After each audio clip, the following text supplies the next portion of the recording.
Sisters interview. Tonight we're here with a pillar of the inlands part of Ontario, Morgaina of the Woodlands, who's a member of the Order of the Laurel and the Order of the Pelican, and one of my sort of my art crushes. I have such an art crush on you, and I'm so excited to talk to you because I feel like I have sort of this online like peripheral relationship with you, but like I just want to know more.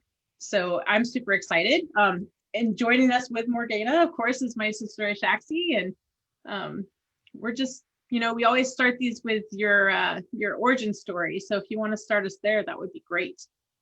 Okay, my origin story is kind of long.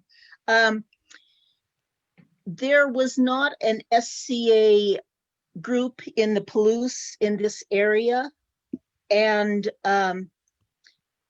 many years ago, I would have been interested in it way before I found it. But I had joined a belly dancing class, taking some lessons, and one of my fellow dancers, also student, was very involved in the science fiction group in Moscow. And science fiction, I love it too. So we got acquainted and became friends. And there was a science fiction organization. Several people heard about NorwestCon, so several people made a road trip over to NorwestCon, which was in Seattle, of course, and there was a SCA demo there, and they came back just overwhelmed and excited. We've got to do this, we've got to do this. And they talked about it so much, although I didn't personally go, they talked about it enough that I was pretty sure that a couple of the people they saw fighting were Grendel and Lady Bovrick. From their descriptions, I still remembered. So we decided we were going to start one of the groups. Didn't really know how. And we were going to have an event, and someone found a free place for us to have an event. There were a couple of people who had been in SCA in Western Ontario before, who were students, but they were really serious students, and they studied instead of wanting to go to events and come to all of our little meetings and things like that. One was Morag, and Malin Kingsley and the Fancher sisters. Once we had an event going, they'd come, but there wasn't a whole lot of information ahead of time, but they were serious students. So we were going to have an event, and we had a spot, and we all decided we needed garb. So the first thing I did was went to the university, 2 universities within 10 miles. Could not find anything on costume other than theater, costumes for the theater. These are both agricultural colleges, and they weren't real strong in the humanities at that time. So couldn't find anything there. So I went back, and I brought this because you might get a kick out of it. I went back to my favorite medieval book. Nice. And I found some costumes in that I copied.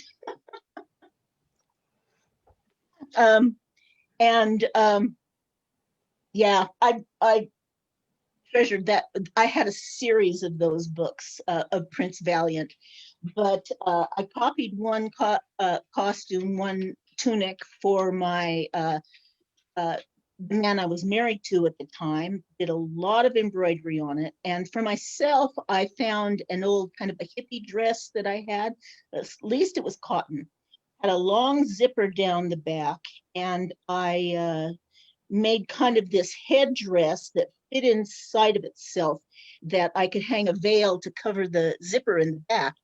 And the headdress cornet sort of a thing I made was cardboard, and I glued sparkly belly dance fabric over the top of it, but it fit in really nicely. And my eldest son, was a little boy at the time, and I made him a tunic again from the Prince Valiant. That was pretty cute. And some of the other costumes I remember that we put together. Um, I remember my friend who I belly danced with. Her costume was she had a nightgown that was a long nightgown, had very voluminous sleeves. I still remember it really well. It was kind of turquoise with flower prints all over it, and she pulled it up on the side so it kind of draped in the front and pinned it. And she wore her wedding gown from her first marriage, where she divorced, as an undertunic. And later people would say, "Well, how do you sew medieval clothing?" And she'd say, "Well, the first thing you do is get divorced, and so you don't care about your wedding gown anymore." And an undertunic. It's so funny that you pulled Prince Valiant out, because we were talking to Duke Henrik of Howen on Sunday, and he was saying that that was like his biggest inspiration. Yeah. And I had never heard of it before. I've got about 5 hardbound books. He used to be in the Sunday papers, a whole page. Very cool. And then I got as many as I could find hardbound too. So another couple of costumes that were noticeable at that time were some of the boys had like fake dashikis. They were just men's shirt length. And I remember another guy had a long sleeved white shirt, and he folded it up so you couldn't see the buttons, and he turned the collar in so you couldn't see that it had a collar, and put a belt over the top of it. Perfect. Yeah. So we got together and we brought foods that we thought were medieval, didn't do corn and tomatoes and chocolate and things like that. So we had a potluck, and in those days we had records, and I had some Baroque music, which was about as close to medieval as I could get, and somebody else brought some Gregorian chants. So we all got in our fancy costumes. We thought we looked great. No one told us we didn't. And got to the event and ate our potluck, and then we kind of stared at each other and said, "What do we do next?"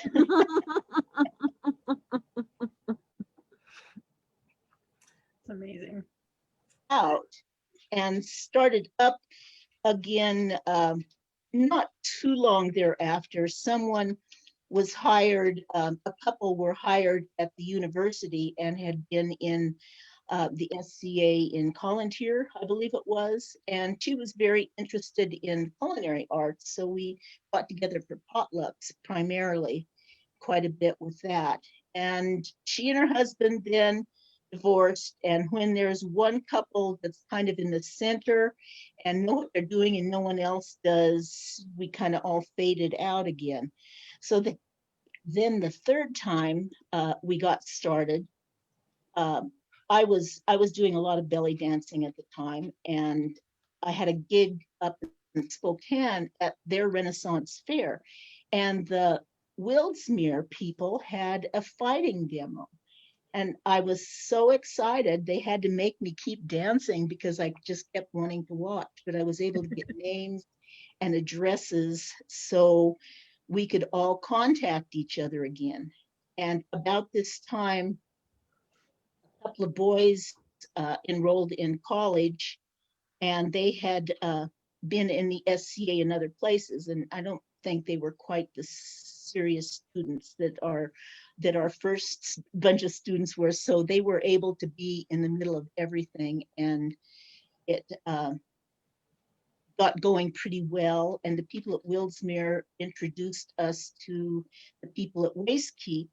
So with not too long a drives, we could go to events during the day. And then we became a official shire the same year that Ontier became a kingdom. So that was easy to remember. When we first started, they gave us the name East Farthingshire, and we decided we didn't want that, so we came up with Blue Mountain and couldn't register that because apparently there was a coffee company somewhere called Blue Mountain. It went out of business. We're still here. It's out of business. We could have had it.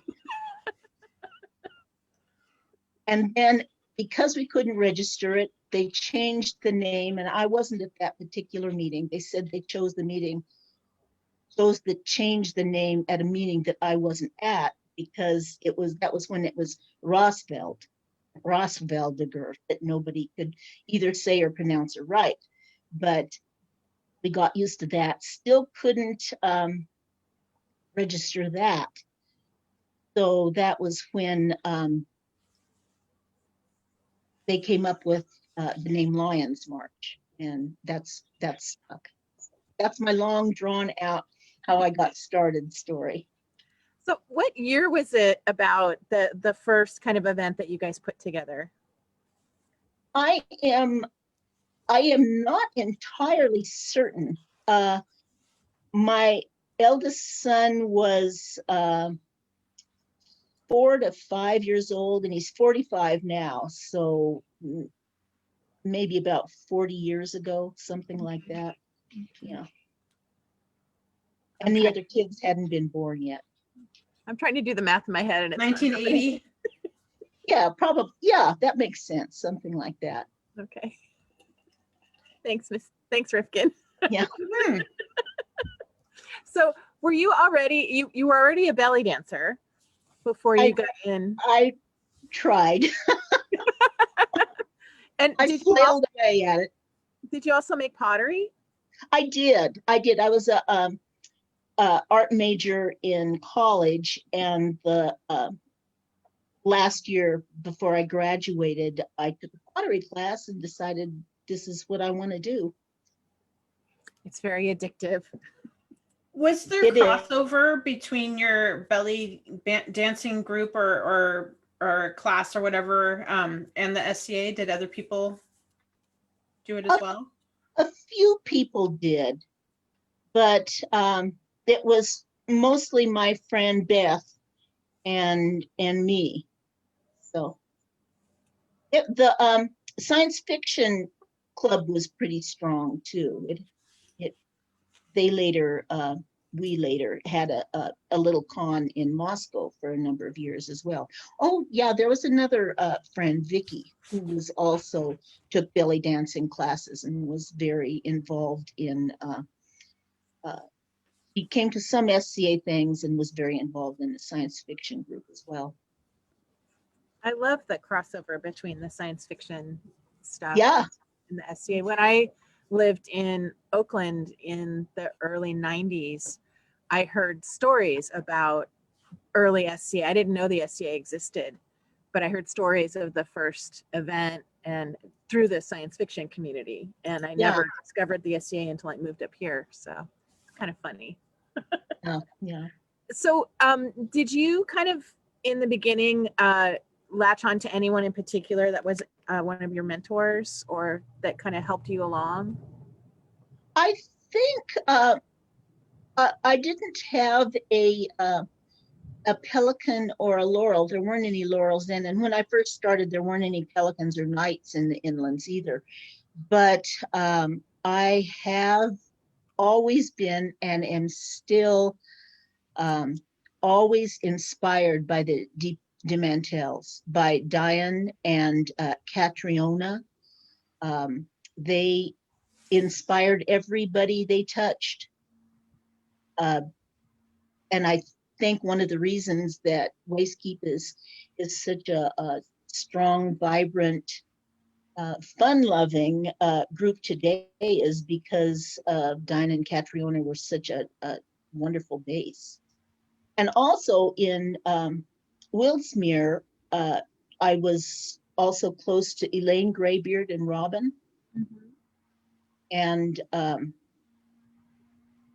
hung out with them as much as I could and learned from them. So they were my mentors too. I'm not sure they knew it, but they were. Pretty smart folks. That's awesome. We have a couple pictures of your early days. Do you want to take a look at those? Yeah. And I'm having a hard time sharing. Oh, okay. That is not, there we go. The angry chicken. Yeah, there I am. So go ahead. Oh, this was my elevation to the Order of the Laurel, and that was at a border war that was held in Willsmere. And this is young Sven. Young Sven, yeah, Sven. Berengaria was queen at the time. And Dayan. Dayan. Who's this? Do you Rachel know? D. Hmm? Rachel D. Jean-Louis' wife? No, Oh, yeah. She takes a quiet position in the SCA, but she's very talented, very nice. She's a calligrapher, Order of the Laurel. Huh. Yeah, lovely, lovely woman. I bet I know the face. I just don't know Yeah. the name or the back of the head. I think you know her. Do You I? probably do. Yeah. Yeah. You said it's Jean-Louis' wife, right? Right. Yeah. Oh, yeah, I know her. Yeah. Gosh, sorry. And Elaine Greybeard is in the foreground. Oops. There we go. Elaine Greybeard is in the foreground with the top, her coronet or her circlet is tied on. And Brant Sturrock is next to Sven. Brant is in the, yeah. And is that Artemis back there? I believe it is, yeah. Oh, wow. Huh. Very cool.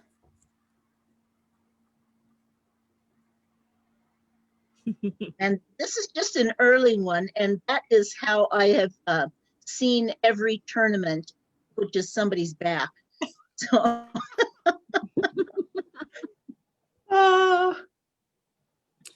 Rivkin, do you recognize this young man? Is that Tiernan? Yes. it is. I'm guessing that hair that is next to him is branded too. Yeah, probably. I could be wrong, but I'm guessing. And the blonde behind Tiernan is Louisa. Oh, wow. Wow. So cool.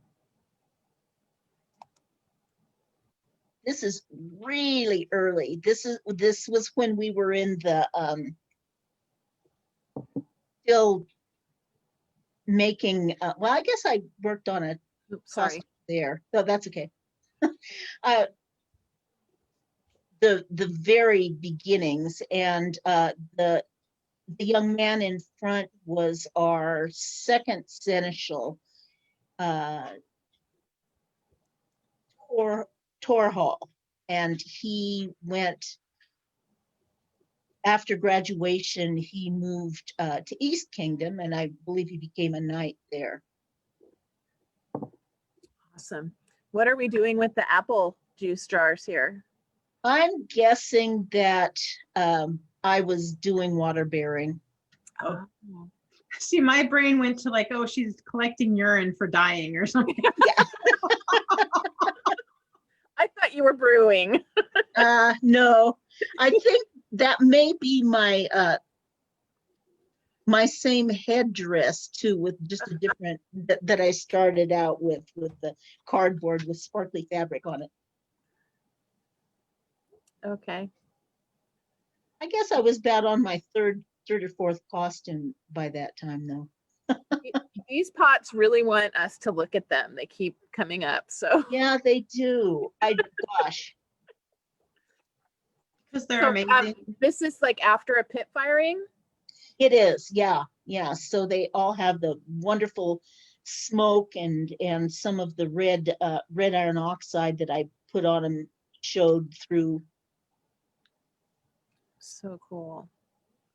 So how did you take your interests in belly dancing and ceramics and morph them into doing them in a more period way through the SCA? Like, how did that, if the SCA did guide you toward that, how was that journey? Oh, absolutely. Well, I've always loved history, like so many of us had. And when my belly dancing class, my first teacher, I would constantly ask her about the history, and she didn't know.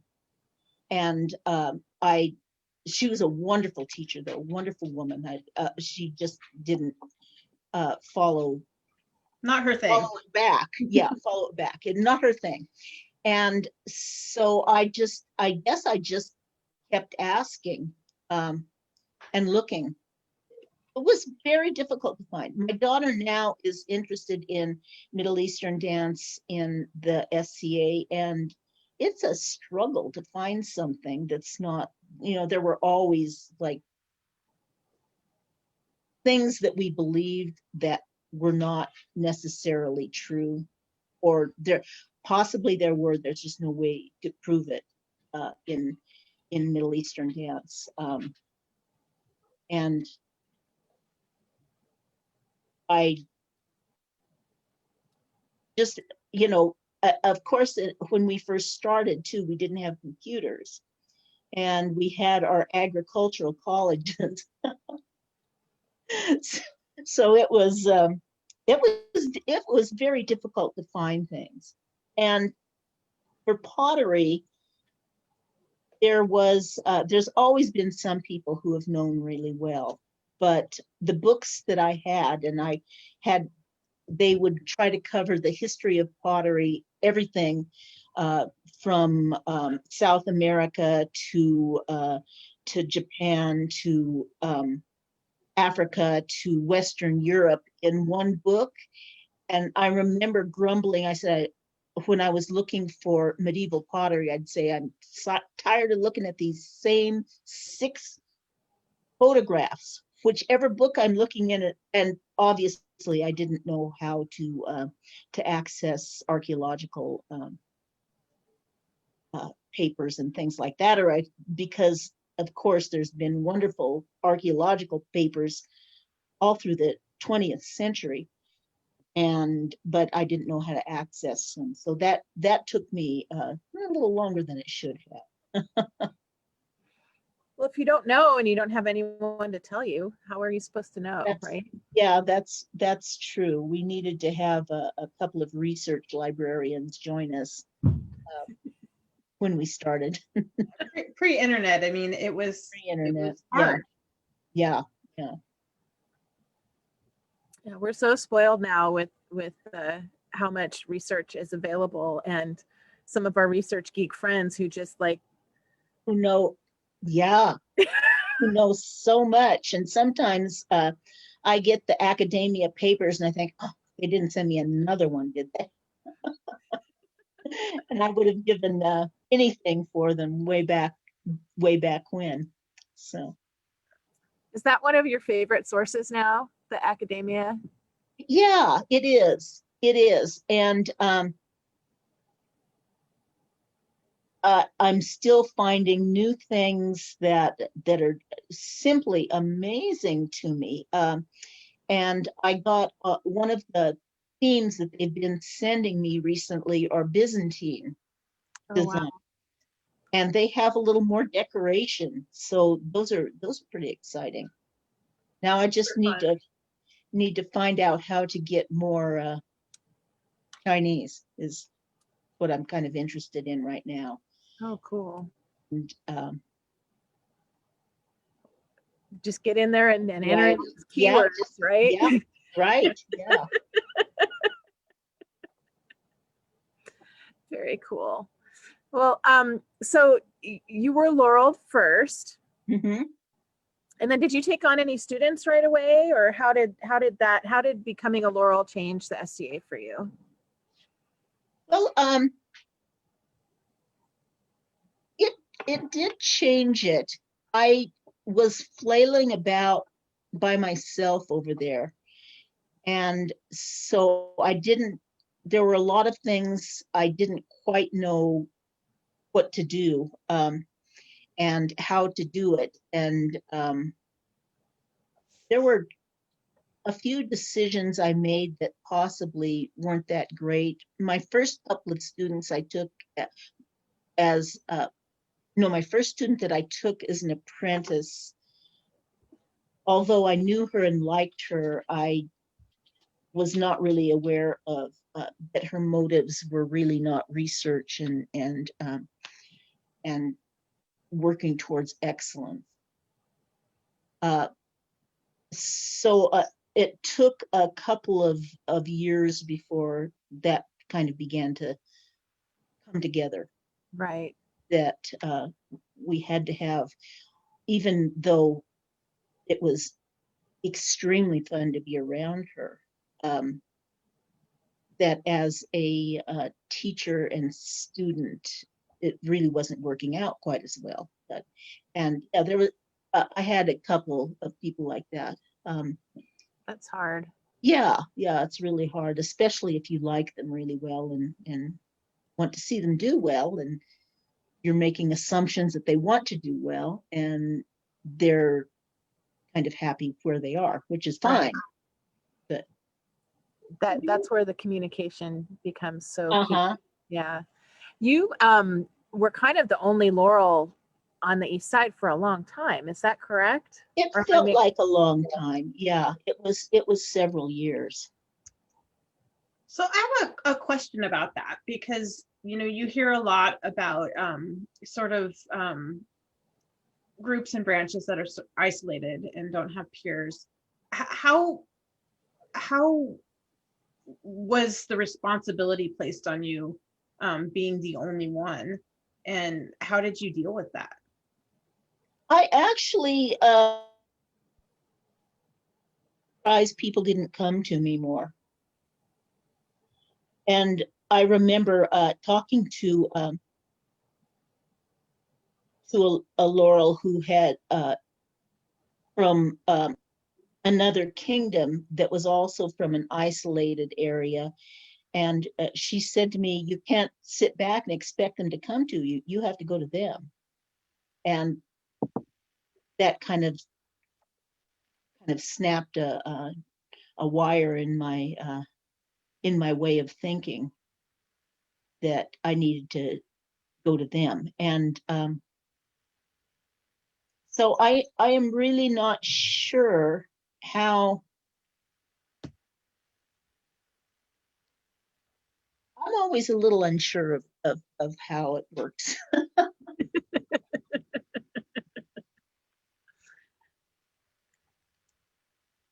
It was very nice to have Elaine Graybeard especially to talk things over with.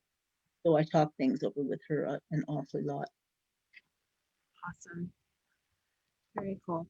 Do you want to look at some of your work? Sure. Okay.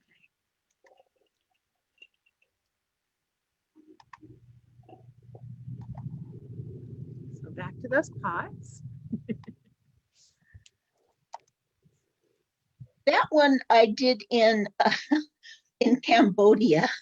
That was after I had shattered my elbow and had an elbow replacement.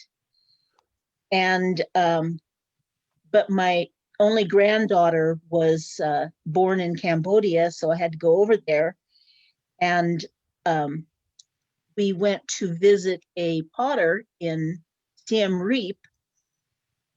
And because I was always walking a little slower, my son and daughter-in-law decided they were going to go look at something else, and they came back and I was throwing a pot. My son said, "Mom, you shouldn't be doing that," but it was fine.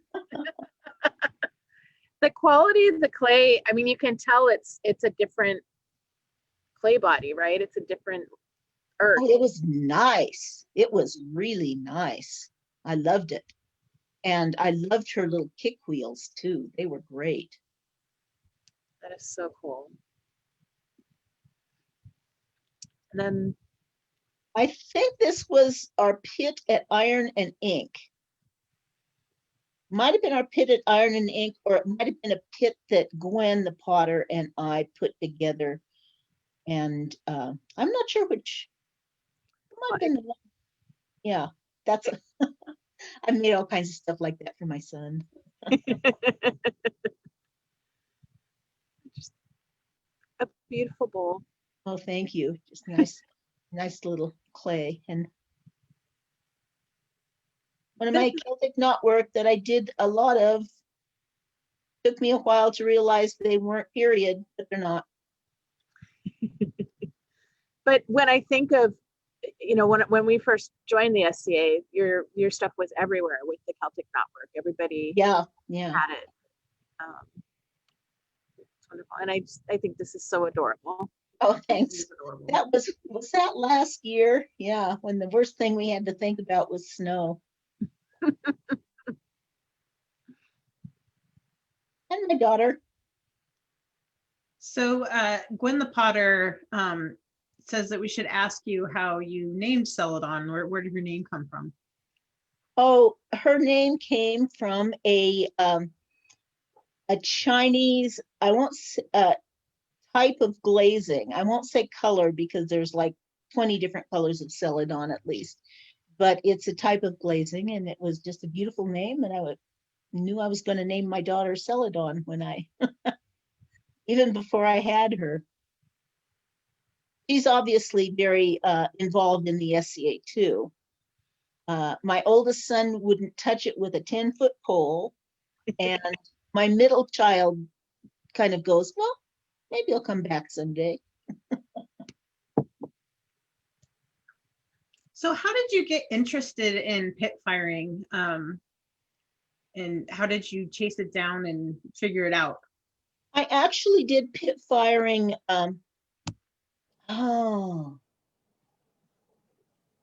Was it? I did pit firing, a pit firing or two modernly before I did them in the SCA. There was a camp, and I told them I'd do some things with the children, and since it was for a whole week, we had time to do a pit firing, and I just looked it up, and then as time went by and my research got better, our research better, was able to find examples of it, obviously, all over, not just Europe, but Africa, everywhere they had pottery.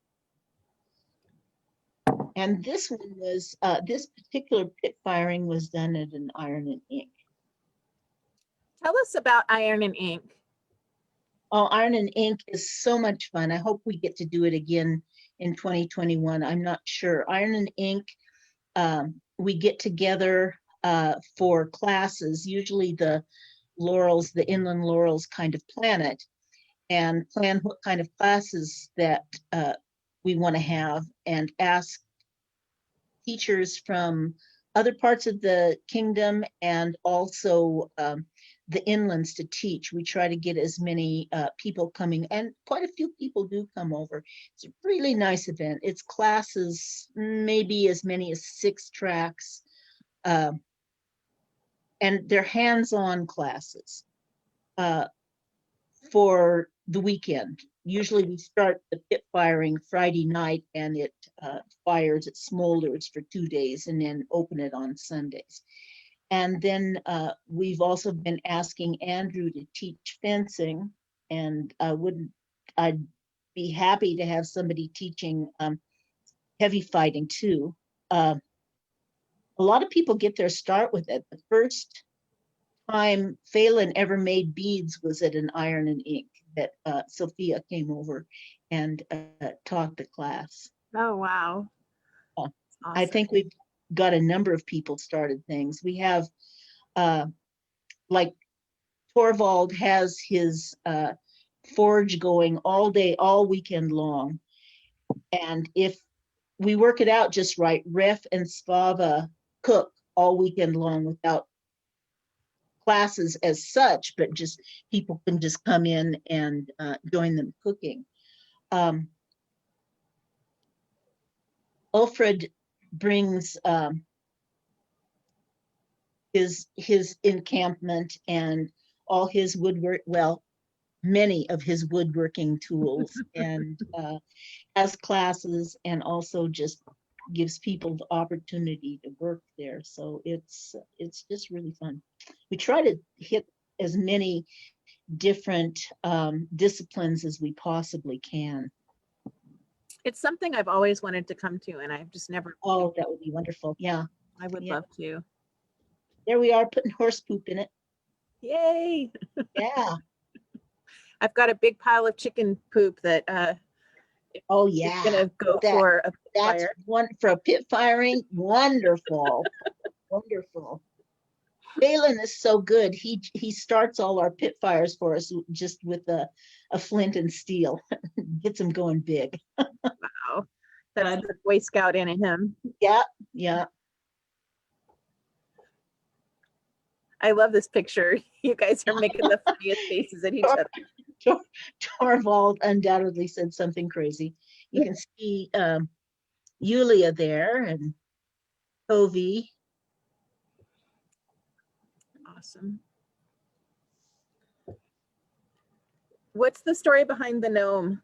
The story behind the gnome was I didn't go to that particular On Tier West war, but the story behind the gnome was when someone destroyed a bunch of the gnomes that the owner's daughter had along the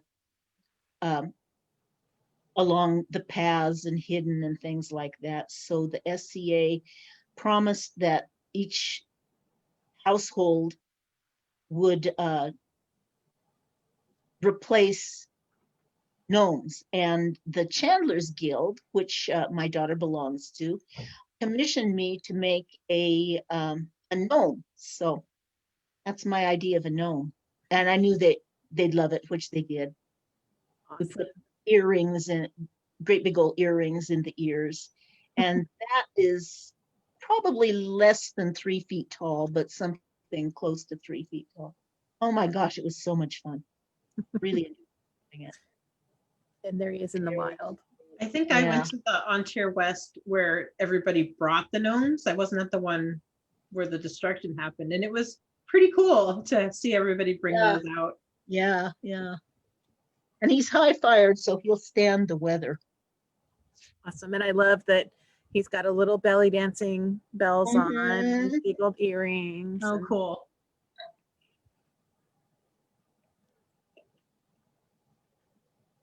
And this was at Ranevig's elevation.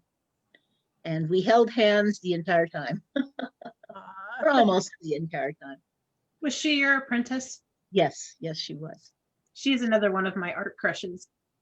Yeah, my gosh. She is so good at repurposing things into other things and making it look perfect.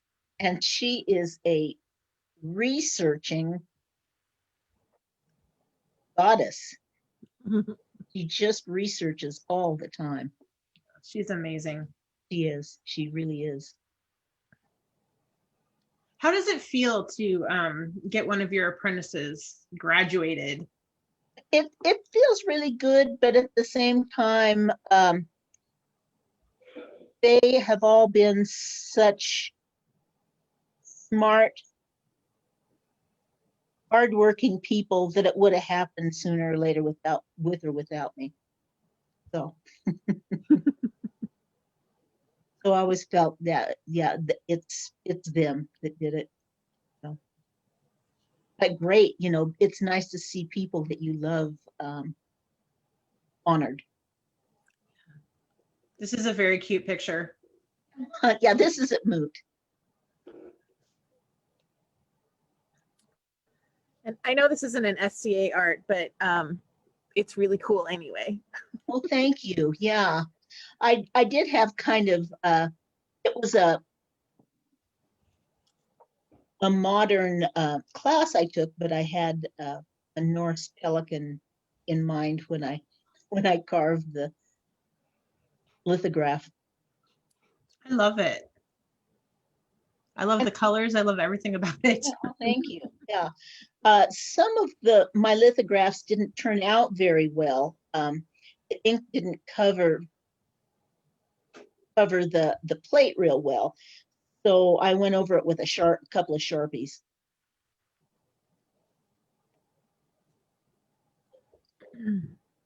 There's some of your famous blue.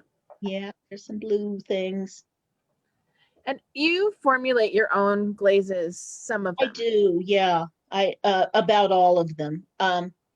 When I was in college, that was about all that anybody did was formulate glazes, and I just got in the habit of doing it. It's way cheaper too than buying prepared glazes. Way cheaper. It's one of those pottery skills that intimidates me. Oh yeah, but for medieval, they were all pretty simple, unless I suppose you were doing Maiolica. Yeah. Even with China, a lot of it was just wood ash with some clay and different bits of red iron oxide in it. So Yeah, you make it sound simple. It's no big thing, a shaxi. Gosh, get over yourself. And then I love the aquaminials. oh, I had so much fun with this. I gave that to Pike for Christmas last year. Oh. I don't think and there's another one that I had. Yeah, I don't think that So we've been to a feast since then to try it out.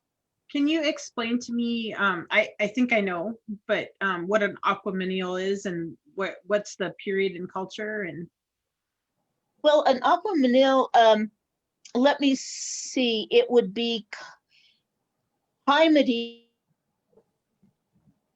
late medieval in Europe. There were quite a few of them in the Middle East too. So maybe I don't know. I haven't followed this back far enough to really be able to say, but possibly the Crusaders brought the ideas back with them. The original ones were in metal, and they were often used for liturgical, either the very wealthy classes or liturgical rituals of hand washing. And of course, the middle class wanted to, or the people that were maybe not quite as wealthy wanted to copy them. So they started making ones that were just as close to the metal ones as they could in clay. And then they also made some that really didn't look metal at all. And there are some animals that are pouring vessels in China too.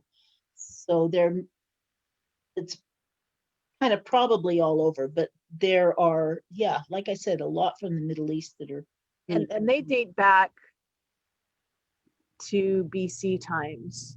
oh, I'm sure. Yeah, yeah, like Roman or Greek, and Yeah. maybe in other cultures too. I love it. Yeah, you're right. So cool.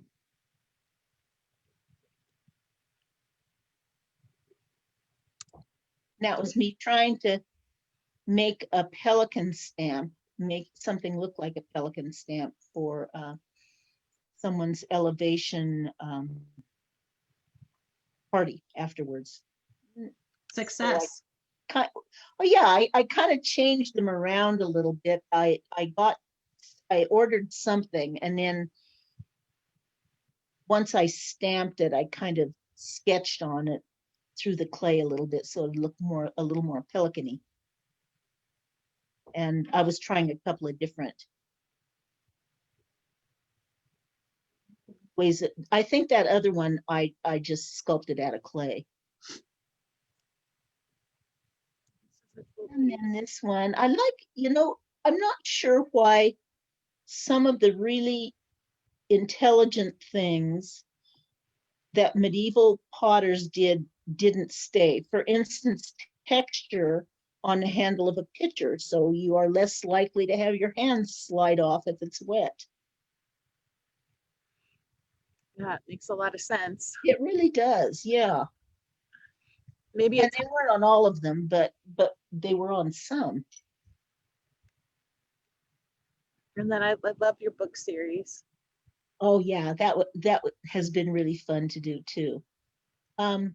Once I had seen the Maiolica ones for years. They've been in a number of my books, but once I started looking, there were a lot that weren't Maiolica too, that looked more like regular books. Although I don't know, maybe the Maiolica ones look like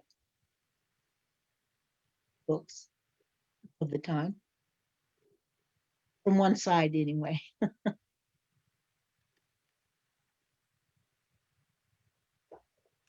And then you sell your pottery outside of the SCA as well. I do at modern art fairs. I don't go to very many anymore. I used to go to them all the time, but I don't go to many anymore, just a few favorites. It's a lot of work. It is. It's an awfully lot of work. So it has to be pretty enjoyable too. And then there's whistles, little pelican whistles. Pelicans as such, I haven't seen any medieval pelican whistles as such, but a lot of medieval bird whistles, play bird whistles. I just love, they look like they're all judging you. They are. They are, that's right. That probably says more about me than anything else. Always judging. One of the things that there's a lot of things that I like about all of the crafts and arts that people do in the SCA. But one of the things that I always think about, I started out when I was right out of college, going to art fairs. And in those days, a lot of other people who were art majors and maybe, or craft majors, and maybe they did weaving or maybe they did jewelry, a lot of potters, of course, maybe some woodworkers, and they sold their work at art fairs.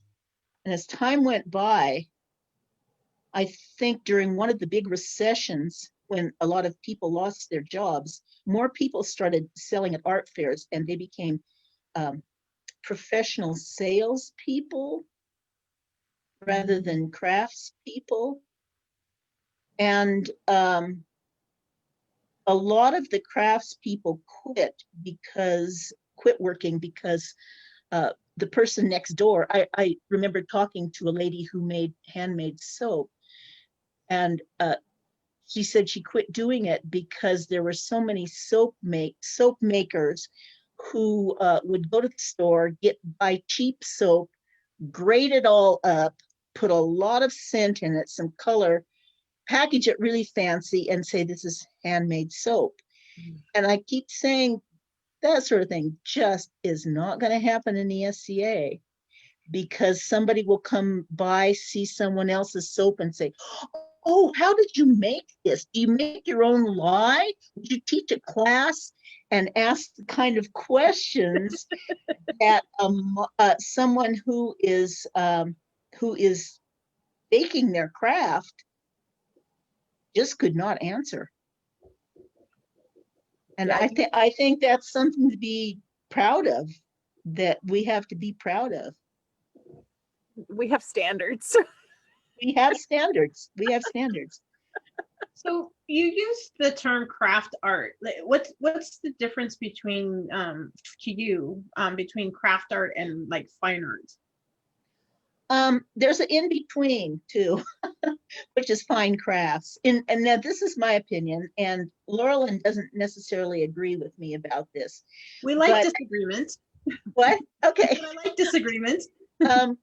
To me, craft is when you repeat, and I do not mean to sound as if it's negative. I think it's very positive. When you repeat something over and over again, maybe you make it from a kit, that's fine. Or you have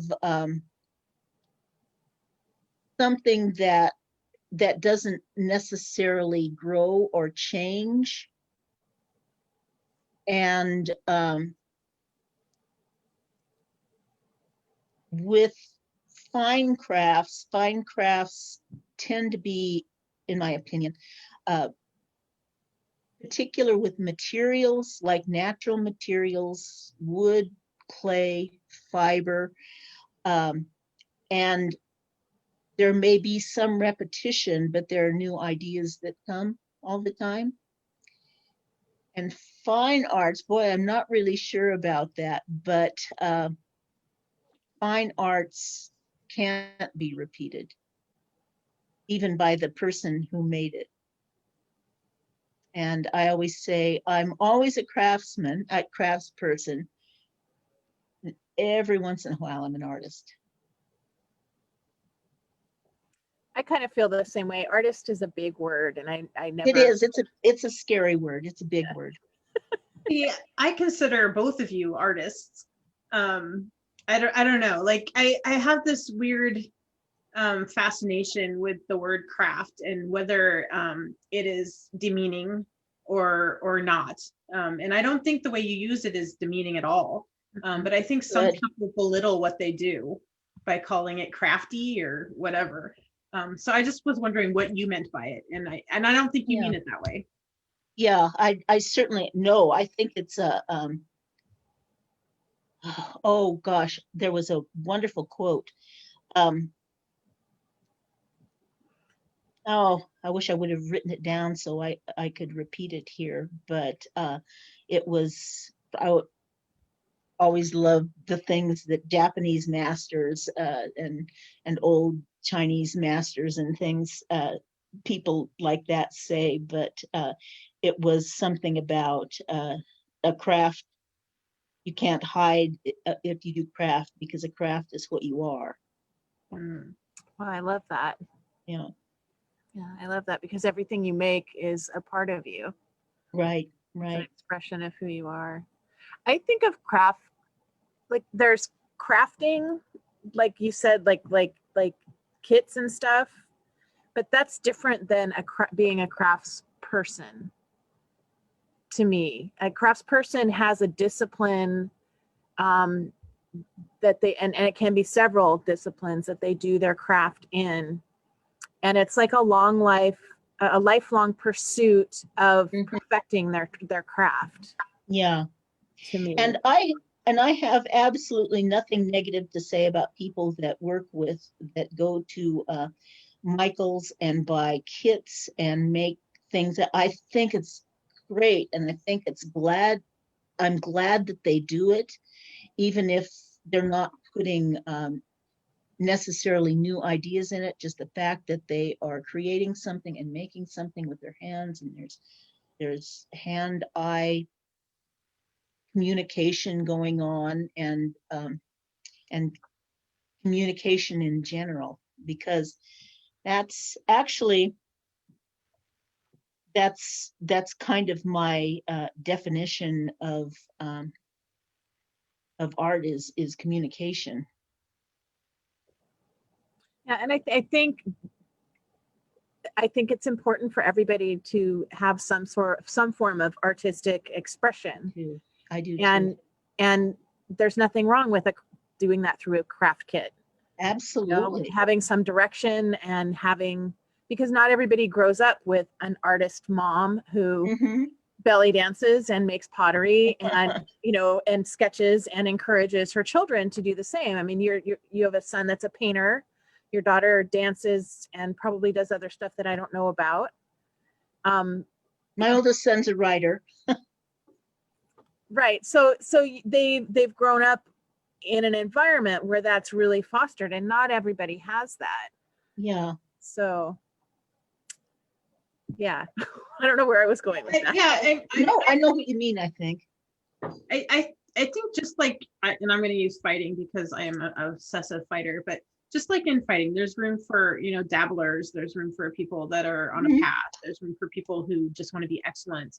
I just like just the term crafty. Sometimes I feel like people use it to demean what they're making. Like they aren't comfortable saying that they're creating art, so they say, "Oh, I'm just crafty." And I look at both of you, and I'm like, "There's so much more than crafty there." There's nothing wrong with being crafty. I just think you need to own your awesome. Yeah, I think so too. Yeah.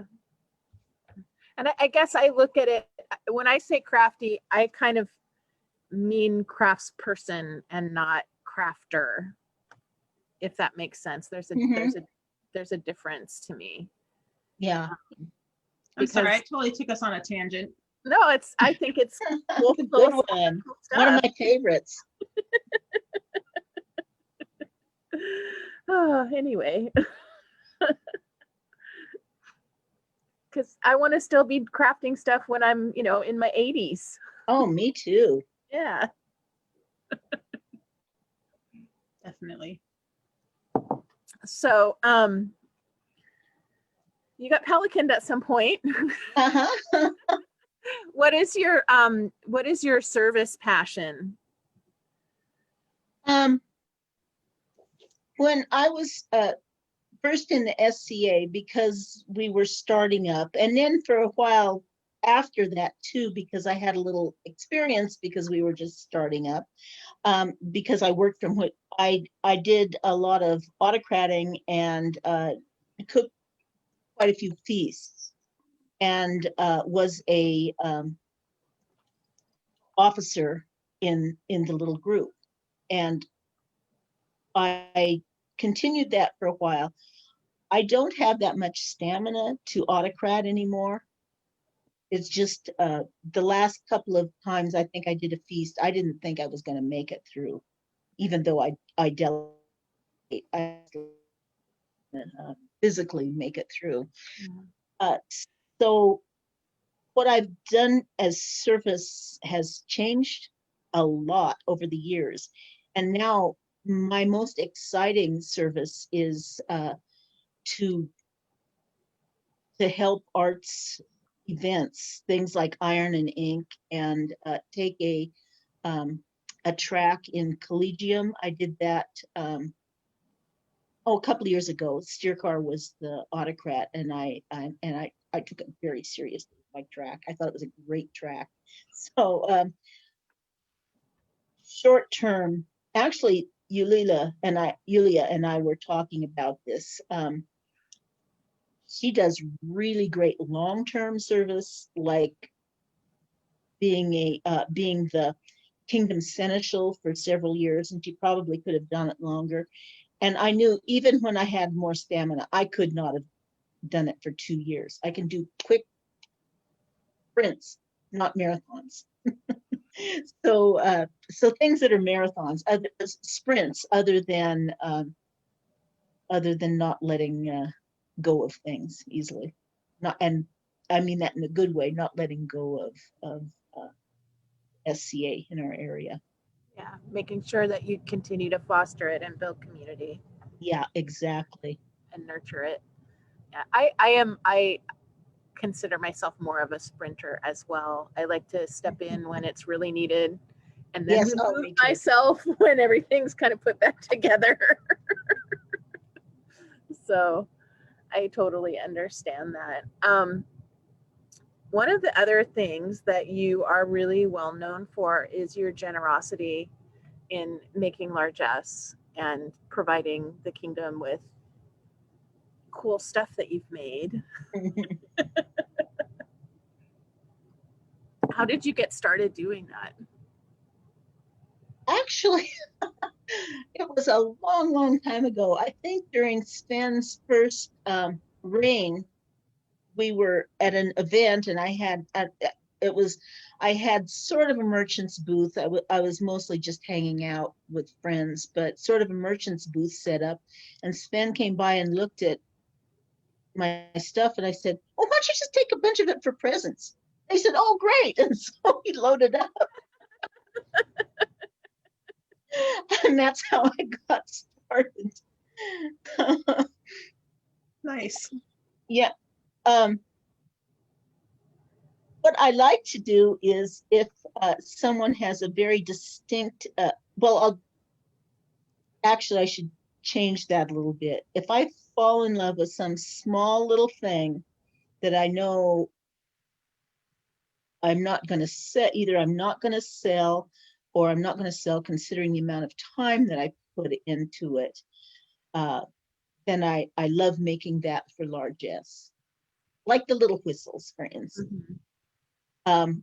And when if somebody has a very distinct persona, I like to do things for that persona. For instance, Livia, I tried to find all the teeny little Roman pots I could find, like let's see, inkwells that were Roman style inkwells, and little jars that were for cosmetics or perfumes. And so I really enjoy working with the Crown's persona as something to give out. We have one of your whistles in our house, and I remember you saying that from years ago. Yeah. love it. And I love it too. I think I might remember when Sam got that. Yes. Yeah, it's pretty cool. Yeah. So we have a couple of really cool awards in this kingdom that I think not a lot of people know about, and you have been the recipient of them. Oh yeah. There's Very the honored. Bountiful Hand, which is for giving largesse. Mm-hmm. And then there's the and I'm going to butcher how to pronounce it, but the Mend de Saint Nicholas, which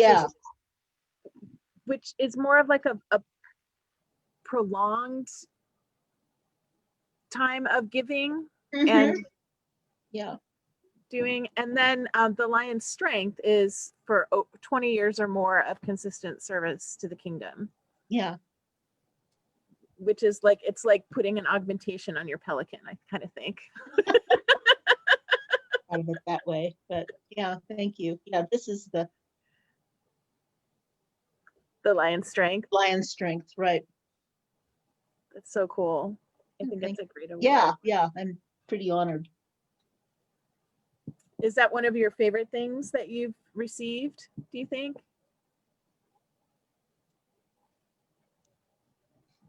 As far as recognition goes? So I'm not sure that I can say. They loved all of them. Your internet kind of fuzzed out there. Can you repeat that? Yeah, and it does that in his house. But I've loved all of them, so I'm not sure I could choose a favorite one. That's fair. Yeah.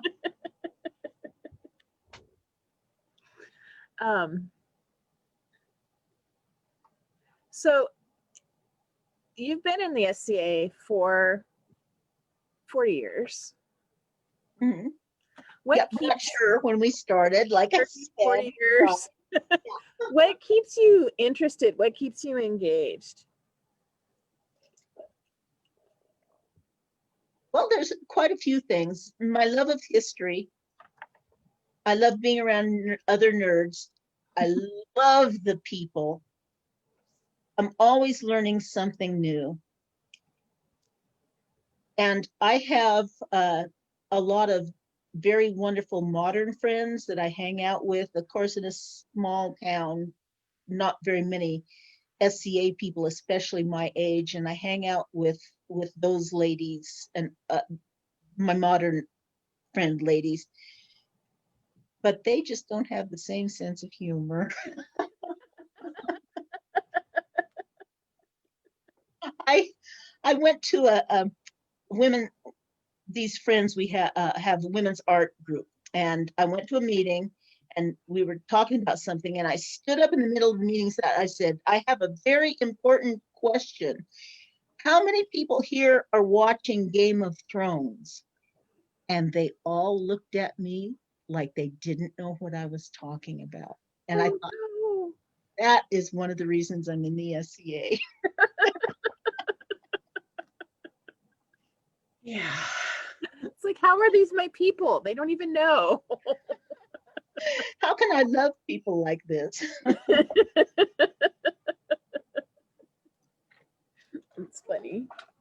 I'm impressed that you have friends outside the SCA, because I'm not very good at that at all. Like I'm one of those people at work that doesn't know what to say around the water cooler. Oh, yeah. Interests are not at all. Especially if you watching have that. Bachelorette or whatever. Or if you quote Monty Python and they look at you like you're crazy. You don't keep up with The Bachelor just so that you can talk about it at work. I do not. I have been watching what is that the Masked Singer thing, because my daughter loves it, and that's something I can talk to people at work. Otherwise, no. I must confess that we have also been watching it. One of the SCA ladies that Optimisades has been doing Pell practice with is a tailor for the industry and has worked on some of those costumes. Those costumes are incredible. Yeah. That would make me watch too. Wow. Yeah. So that's kind of fun. I think she's working on the Picard show right now, though, which Also cool. yeah, I'm like, that's something I watch too. So. Can I be her friend, please? Maybe you need to start doing Pell practice. I've thought about it. I'm telling you, he's some kind of outlet for this COVID thing. Yeah. So I know that we sort of talked about it a little bit, but I kind of want to talk about the sort of unique community that the inland region has, and how the peers of the inland regions foster that. Because I've never lived anywhere but, I guess it's the Western region, but everybody calls it Central. And we don't have that kind of identity. Like, we really don't. Mm-hmm. So I've always been sort of fascinated with it, and not jealous, but sort of really appreciative of it, that you guys have that. And I just wonder, what do you put into that to keep it going and to keep the area cohesive? That's a good question. Because it's small and there aren't really very many of us, I think it's easier not just to be friends, but to end up being good friends. And I think it's also here to become good friends with people who aren't peers. If you have an interest in something they have an interest in. For instance, bookbinding. I'm a pretty mediocre bookbinder, but I really enjoy doing it. And I just need more practice, obviously, but it's easier to talk to other bookbinders, even if they are they don't have awards and that sort of thing.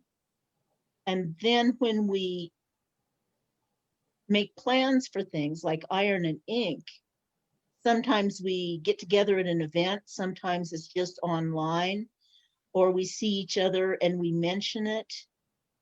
And I think that sort of thing builds up friendship too. I think it's very unique. At least from what I've experienced interacting with it. I know that sometimes it sounds like, that the inland sometimes feels left out or isolated, but you guys have really created such a great community and sense of family out there with each other. Yeah. It really seemed very obvious, or came to the forefront after we all heard about Master Ulrich's death. And it wasn't just his friends that lived in Wastekeep. It wasn't just Wastekeep. It was the entire inlands that were in deep mourning, because we all knew him. We all had hung out with him from time to time, chatted with him at every single event, and learned from him. And learned from him, or were the recipient of his generosity. And I was really impressed with that, from the northernmost part of the inlands to the furthest west to the furthest east. Everyone was really struck and saddened by his passing. It just shows the bonds and the impact that you all have on each other. I think so. Yeah. And it's you know, I live kind of on the cusp of two baronies, and they're two big baronies, and there's just so much. You know, part of my connections that I've gotten stronger during COVID are some of the people in Three Mountains that I wish that I had known for the past 10 years, because they're amazing people and they're my people, but I just never knew that because there's so many people here, and it's just, there's so much. So there's something to be said about a more intimate setting. Yeah, I think so. Yeah. I obviously the same. I mean, I live right on the border of Madrona and Wyewood, and we just have such a huge population that it's easy to get, I think, lost in the population, and not play at a local level really at all. Yeah. So it's just a very, very kind of cool, unique thing you guys got going over there. So yeah, I think so too. I appreciate it. For many years, I can't say this anymore, but for many years I used to say, not only did I know every single person who got an AOA or a grant of arms, I knew what they got it for. Wow. I don't think I can say that quite so much anymore, but I usually have a pretty good idea. Very cool. Yulia says that you don't really have silos. Anytime one inlands group sponsors a big event, we know we can all call on each other to lend a hand. Absolutely. Yeah. Lions March is so small that we depend on our neighboring baronies to help us out. It's very cool. Yeah. Yeah. And I think, you know, because you were the first Laurel out there and you were the only Laurel for a while, I think, you know, maybe you don't give yourself as much credit in helping mold that. So I just thought I'd put that out there. We see you. We see you. Well, there's some pretty cool people, pretty talented people out here. Yeah. Yeah. Yeah, for sure. For sure. Should we go back and finish the pictures? I think we should. Okay. It felt like we had to stop so we could see each other's faces. Yeah. Okay, so this is oh, there we go. Oh, there we go. Sorry. New glaze I've been working on, and it's pretty exciting. Obviously very modern, but it's such a pretty blue. Oh yeah, I love it. That's more medieval design. I think Lutherian. I think that's the one Lutherian got from me. And this glaze is also one of your own glazes? It is. It is. It's an imitation of European medieval. Very difficult to get the lead look. Very difficult. So I just am usually happy with kind of close. I think that the way the green is there is like spot on. It's great. Thank you. And then this has been really fun to watch you do. Oh, I am just enamored of it. This is Japanese Chinese, of course, and what I am attempting to replicate is some of the Chinese designs. So I've been really focused on those, and I think part of it is because I love it, and part of it is because I have family in China and I want to visit them so badly. Mm. It makes you feel a little closer to them. It does, yeah, yeah.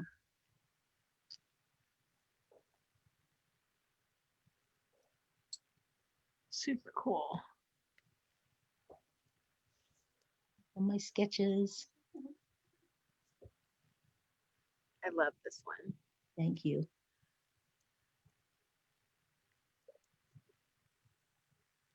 That's his Chinese designs after firing. And are these are different than the other ones were red clay, right? It turned blue-black in the firing because it's red iron oxide and it's pretty concentrated. So it just changes in the high firing with glaze over the top of it. That's fascinating. See, I don't know anything about glazes, so that's really cool. It's a tough thing to teach too, because you need all this crazy equipment and you need to have the materials. And that's also, that's also the Chinese ghost wave. And Nita found that name for me. I will forever be in her debt. What a great name. She's a kick. Yeah, it was really kind of her to look it up for me too. And it's very fun that the backside is just as good looking as the front side.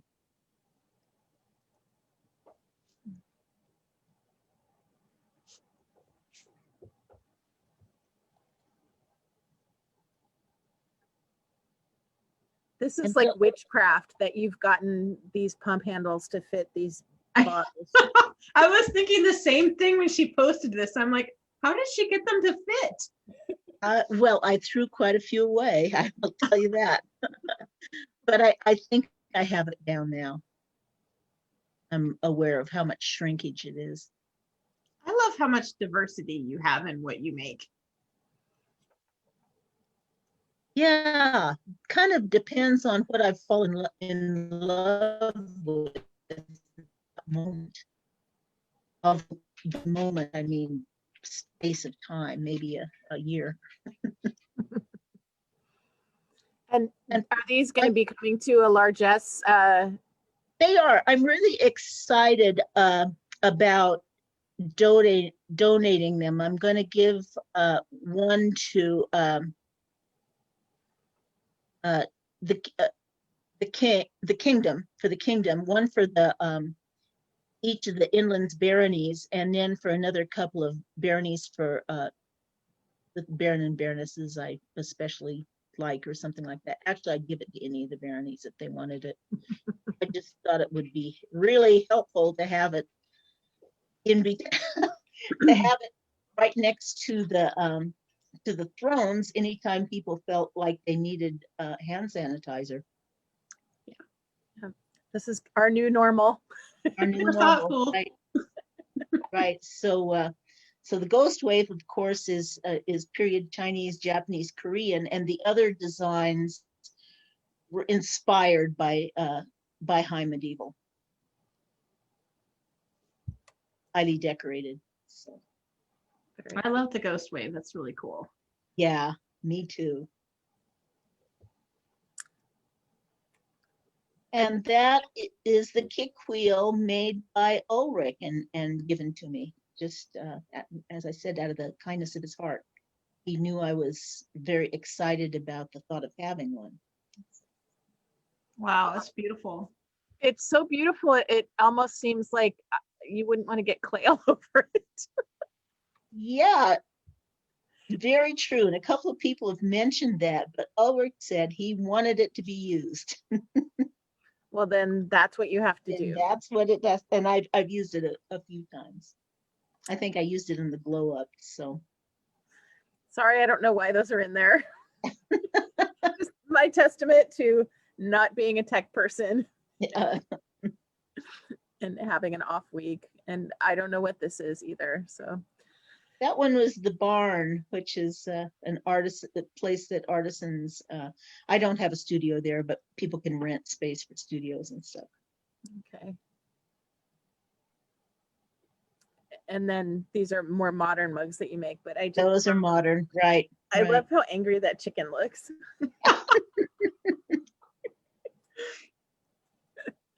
Oh, and then we're back to you looking so blissed out. I know, look at that.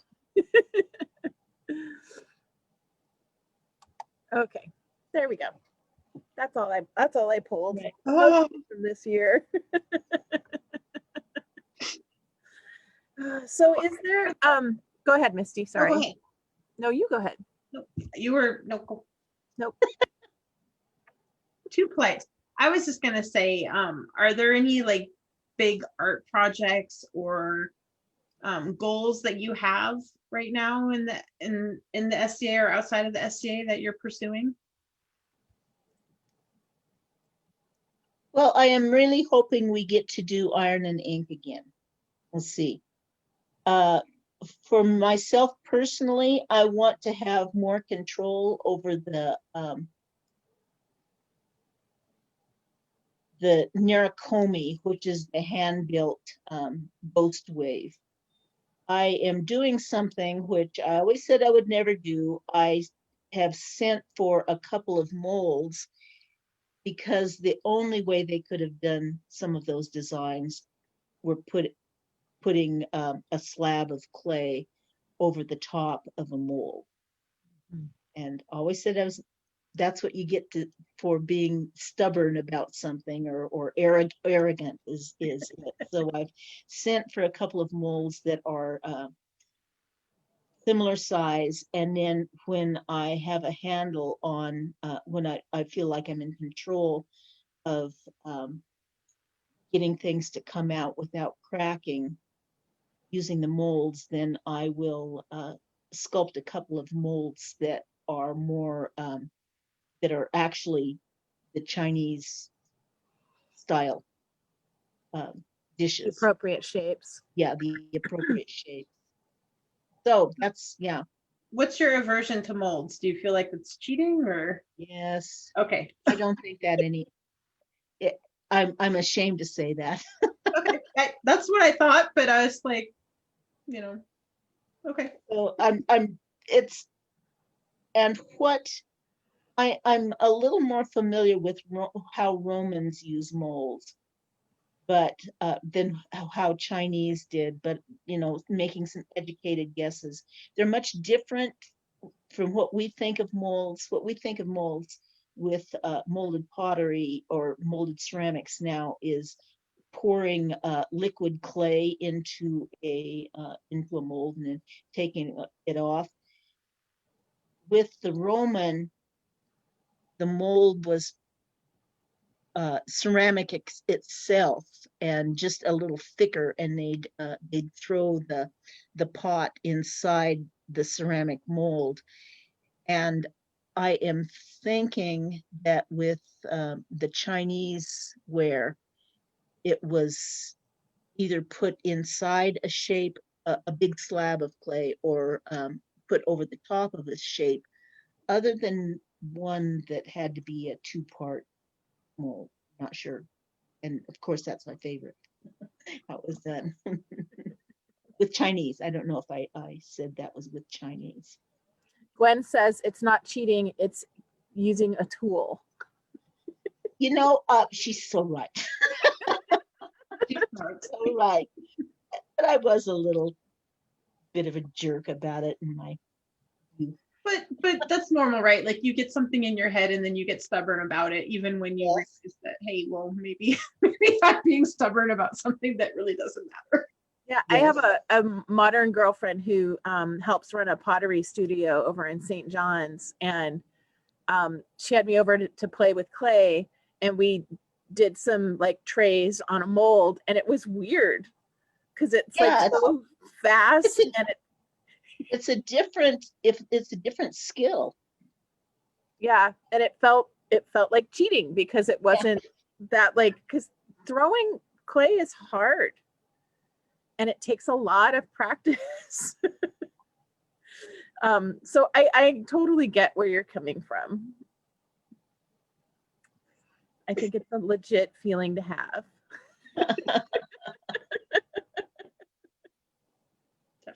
Anyway. So I was going to ask, we're at about an hour and a half. Is there anything that you wanted to talk about tonight that we haven't covered, that we haven't talked about?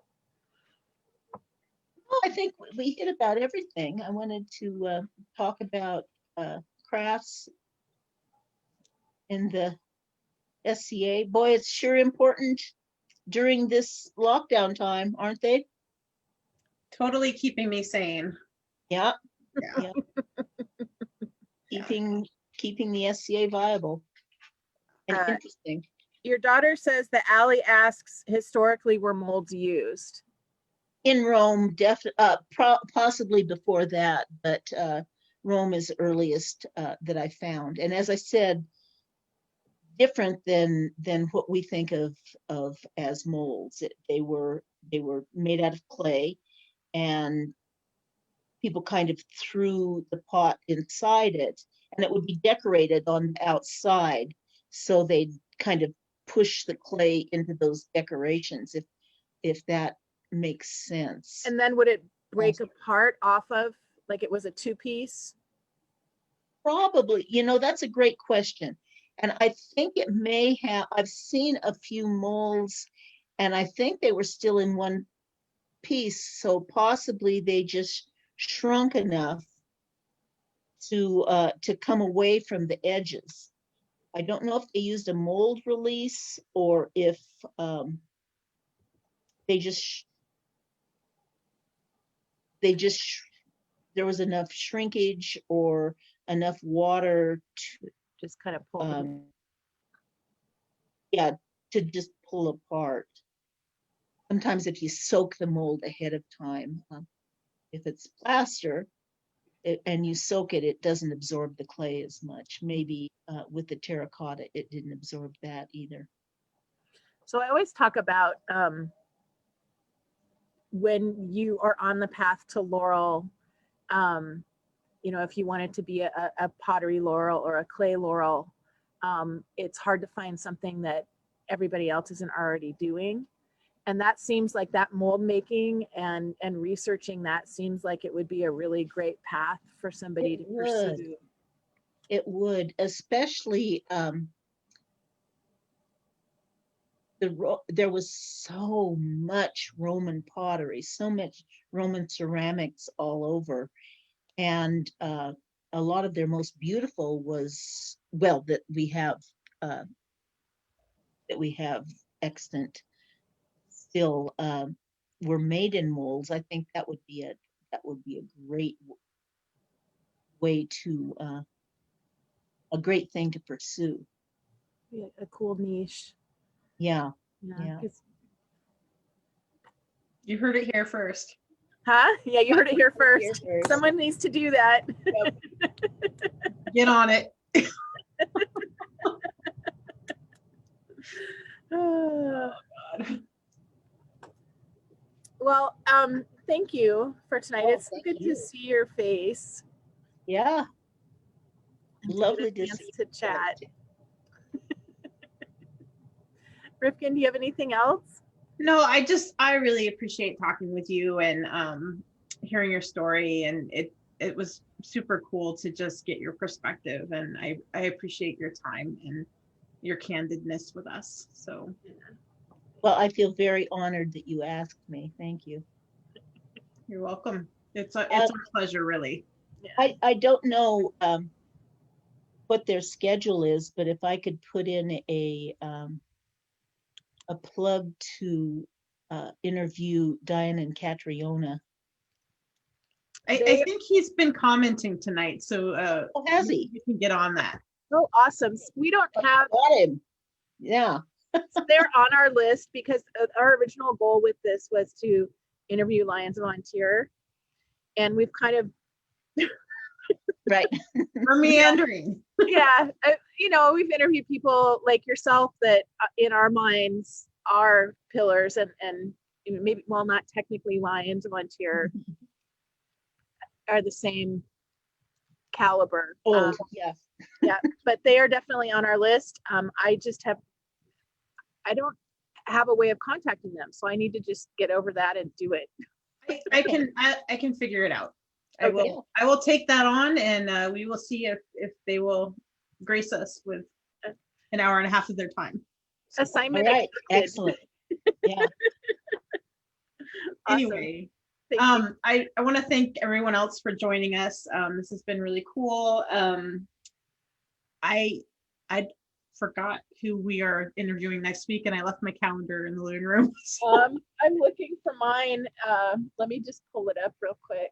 But I will plug my Dukes on Sunday. I am doing two. I'm doing Duke Guy at 7 p.m. and I'm doing Duke Dietrich from Atlantia at 2 p.m. And Duke Guy, well, they both should be very interesting, but Duke Guy's built his own castle in California, and he's, Oh my. yeah, it should be super cool. So I'm looking forward to that.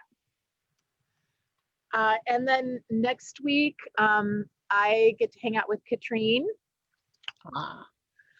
And then we have Duke Floki on Wednesday. Who is from Artemisia and is like, his brain is incredible. So Yeah. He's super interesting. Yeah, so that'll be fun. Yeah. Thank you again. Thank you too. And thanks everybody for watching and for commenting. That's really awesome. We appreciate it. And we'll see y'all next time. Yep. All right. All right. Bye-bye. Bye. Bye-bye.